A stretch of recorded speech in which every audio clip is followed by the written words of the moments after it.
বৌদ্ধ ধর্মাবলম্বীদের অন্যতম ধর্মীয় উৎসব শুভ প্রবরণা পূর্ণিমা উপলক্ষে রাউজান পৌরসভার বিভিন্ন বৌদ্ধবিহার পরিদর্শন করেছেন রাউজান পৌরসভা বিএনপির যুগ্ম আহ্বায়ক ও চট্টগ্রাম রাঙ্গামাটি মোটর মালিক সমিতির সাধারণ সম্পাদক কাজী আব্দুল্লাহ আল আনিসুর জামান সোহেল। সাবেক সংসদ সদস্য আলহাজ গিয়াসউদ্দিন কাদের চৌধুরীর নির্দেশনায় তিনি সোমবার 6 অক্টোবর সন্ধ্যায় লুম্বিনী কানন বৌদ্ধবিহার, পশ্চিম গহিরা শান্তিময় বিহার, গহিরা জ্যাতবনারাম বিহার ও প্রজ্ঞা নিকেতন বৌদ্ধবিহার পরিদর্শন করেন। আমার নেতা বাংলাদেশ জাতীয়তাবাদী দলের সাবেক সহসভাপতি,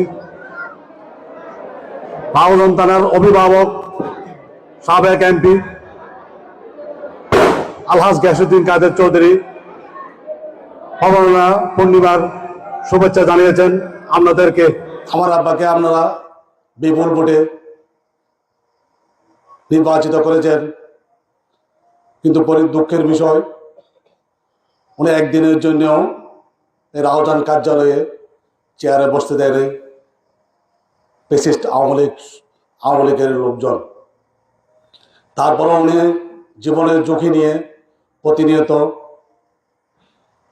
আমাদের পৈতৃক বাড়িতে পৌরসভার দৈনন্দিন কার্যক্রম পরিচালনা করেছেন, আমাদের সভাপতি সেবা দিয়ে গেছেন, যেখানে যে সমস্যা উনি দেখভাল করেছেন।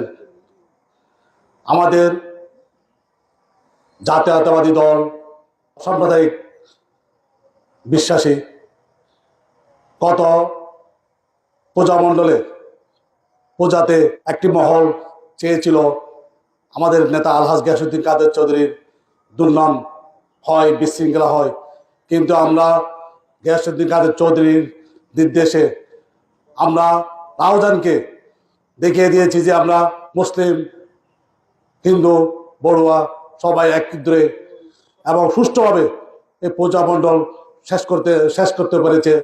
প্রতিটি বিহারে তিনি শান্তি ও সৌহার্দ্যের প্রতীক ফানুস উত্তোলন করেন, যা উপস্থিত ধর্মপ্রাণ বৌদ্ধ ভিক্ষু ও ভক্তদের আনন্দে ভরিয়ে তোলে।